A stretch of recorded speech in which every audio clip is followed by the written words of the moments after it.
तो नमस्कार। आज मैं फिर एक नए घटना के साथ आपके सामने उपस्थित हूँ।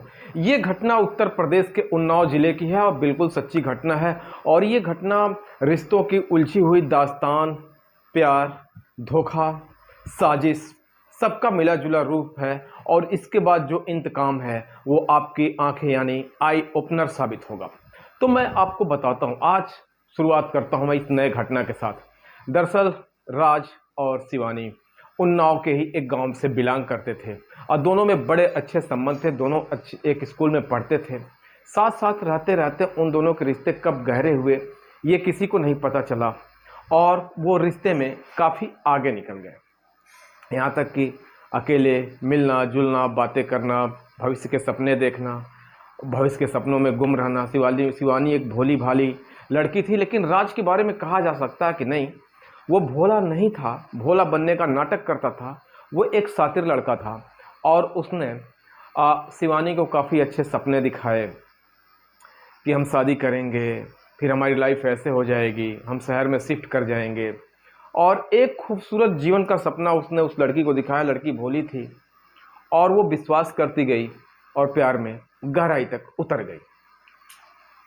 उसने उसका अकेलेपन का वीडियो भी शूट किया। खैर ये बात आगे नहीं बढ़ी।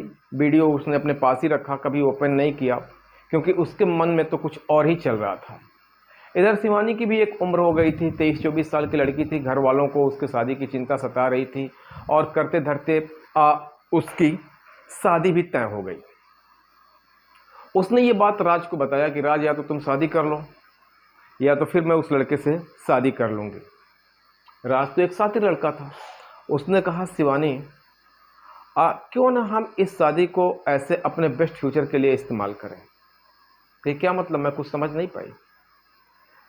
कहेगी मैं तो तुम्हारे बिना, राज ने कहा कि मैं तुम्हारे बिना रह नहीं सकता। तुम भी इस बात को जानती हो। शिवानी को और यकीन हो गया, अरे वाह, ये क्या कह रहा है, इसका मतलब मुझसे जल्दी ही शादी करेगा। क्या तुम रह पाओगी? शिवानी ने कहा, नहीं, तो तुम्हें बिल्कुल उस लड़के से शादी ही करना होगा। शिवानी चौंक गई। क्यों? उसने फिर अपने खतरनाक मंसूबे और प्लान के बारे में बताया। उसने कहा, तुम उस लड़के से शादी करोगी, घरों में जेवरात आएंगे, उन जेवरात को लेकर हम गुम हो जाएंगे, फिर एक अच्छे और खूबसूरत लाइफ को हम जीना शुरू कर देंगे। शिवानी पहले इसके लिए तैयार नहीं हुई, लेकिन उसके बाद उसने काफ़ी मान मनोबल के बाद इस बात को स्वीकार कर लिया और एक बार अपने कलेजे पे हाथ रख के उसने फिर अपने आप को कोसा, फिर तैयार हो गई। चलो ठीक है, ये कह रहा है मुझे रहना इसी के साथ है, अगर ये कह रहा है कि ये ठीक है तो फिर ऐसे ही जीवन बसर करते हैं। इंगेजमेंट हुआ, फिर शादी भी हो गई। शादी के दिन जेवरात आए, दुनिया ने देखा, उसने भी देखा। लड़के पक्ष वाले ने काफ़ी खूबसूरत और काफ़ी महंगे गहने लाए थे। शिवानी ने गहना लिया और शादी के रात ही गुम हो गई उस लड़के के साथ कि अब इनके साथ हम जीवन को अच्छे तरीके से जिएंगे और हमारा जीवन काफ़ी बेटर हो जाएगा। इधर घर में अफरा तफरी मच गई, लड़की के भी घर में और लड़के के भी घर में, और दोनों काफ़ी बेचैन व्याकुल, लेकिन कहीं अता पता नहीं चला। ये दोनों पंजाब चले जाते हैं, पंजाब में शिफ्ट कर जाते हैं और लड़के के मन में तो कुछ और चल रहा था। वो उसे मसूरी लेके जाता है, कहता है शिवानी चलो पहाड़ियों में घूमने चलते हैं। उसको घुमाने के बहाने मसूरी लेके जाता है और एक जगह गहरी खाई देख के उसको धक्का दे देता है।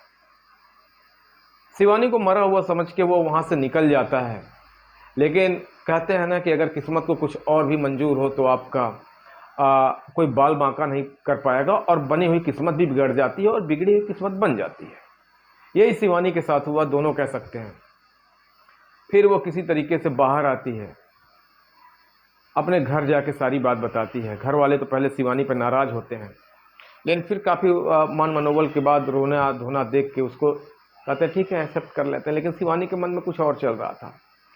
वो पहले अपने निराशा को, अपने चिंता को मन में दबाए और काफ़ी अच्छे तरीके से रहने लगी और राज के एक करीबी दोस्त से उसने दोस्ती बना ली।